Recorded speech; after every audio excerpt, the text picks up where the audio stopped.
Welcome to Express Info.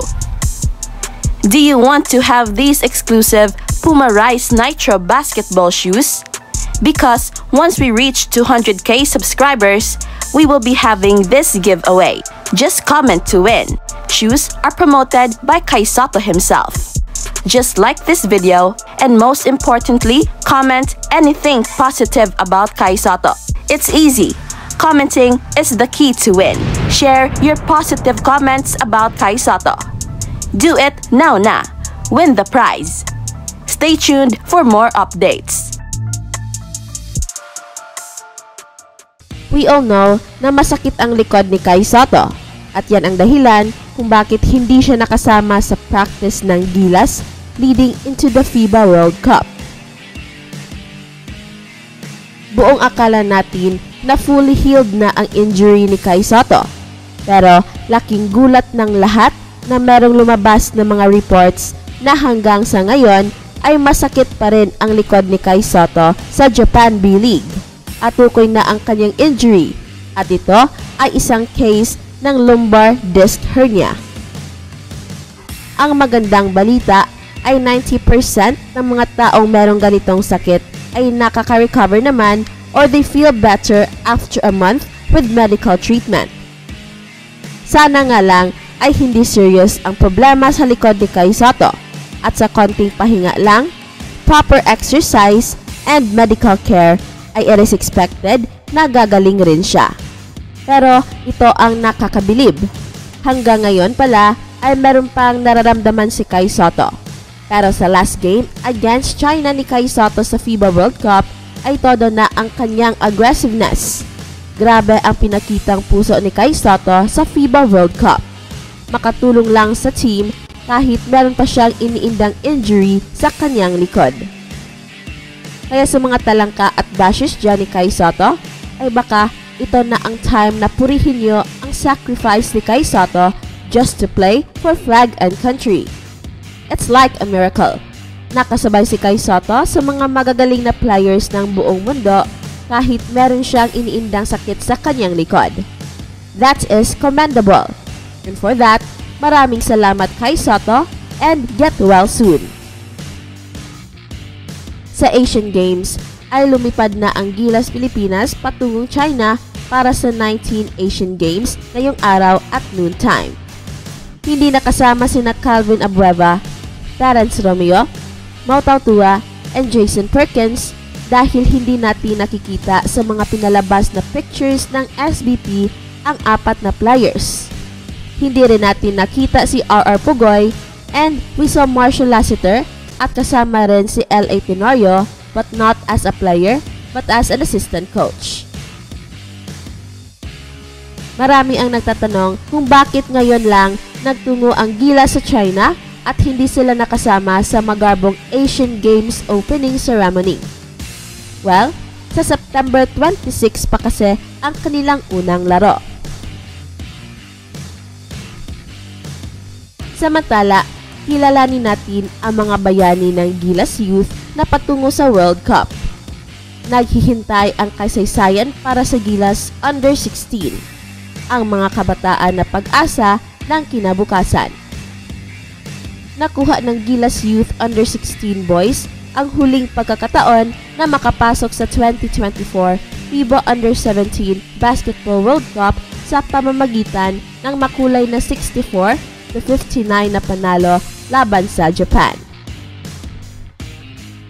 Pero natalo ang mga kabataang manlalaro ni head coach Josh Reyes sa kanilang laro laban Australia sa 2023 FIBA Asia Under 16 Cup semifinals para sa pwesto sa gold medal match.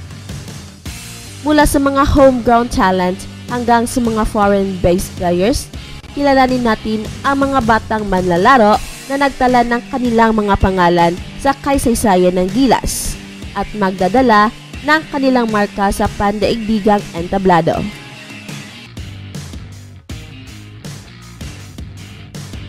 Kiefer Alas, isinilang sa isang kilalang pamilya ng mga manlalaro sa pamamagitan ng kanyang kilalang ama na si Louie at pambansang manlalaro na si Kevin, meron ng basketball DNA si Kiefer Alas. Ang batang Alas na may height na 6'2" ay isang magaling na manlalaro mula sa De La Salle Zobel na mayaman na sa karanasan sa paglalaro sa local at international sa kanyang maagang edad na 16 years old. 4 na taon na ang nakaraan. Naging import si Alas ng Indonesia's Indomuda Under-13 team sa 8th Asia Pacific Basketball Youth Cup. Bilang paghahanda sa kanilang pagtutunggali sa semis ngayong taon sa Under-16 Asia Cup, si Alas ay nangunguna bilang ika-4 na pinakamahusay na manlalaro ng torneo na may 18.6 points and 10.6 rebounds sa 5 laro. Kurt Velasquez.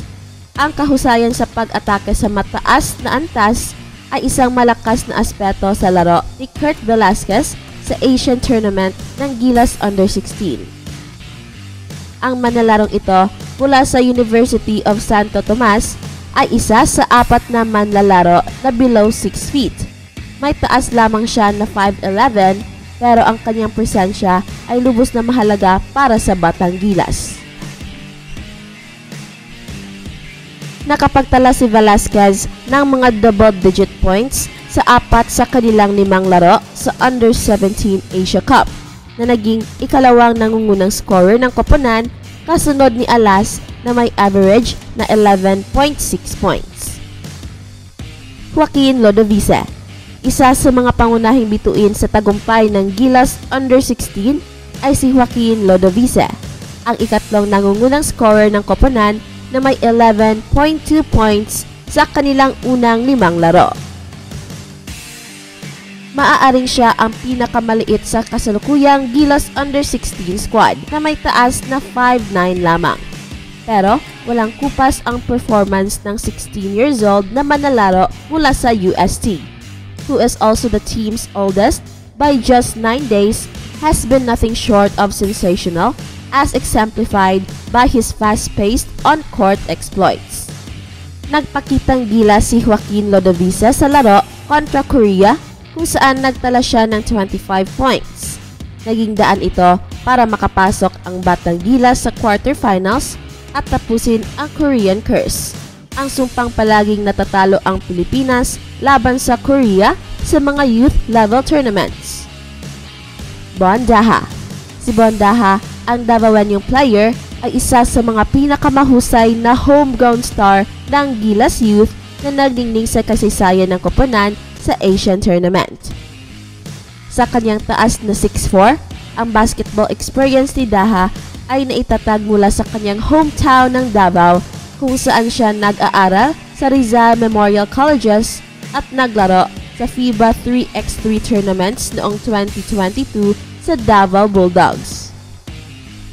Mahalaga rin na si Daha ang center sa 12-man roster ni Reyes at napatunayan niyang magaling siya sa big man craft sa international competition. That's it for now, guys. Pero bago kami magtatapos ay huwag kalimutan na huwag magpahuli sa mga pinakabago mga kwento at balita ng kasiyahan at tagumpay. Bahala na ang mga marites dyan. Basta kami ay handang maghatid ng tunay na inspirasyon sa mundo ng sports.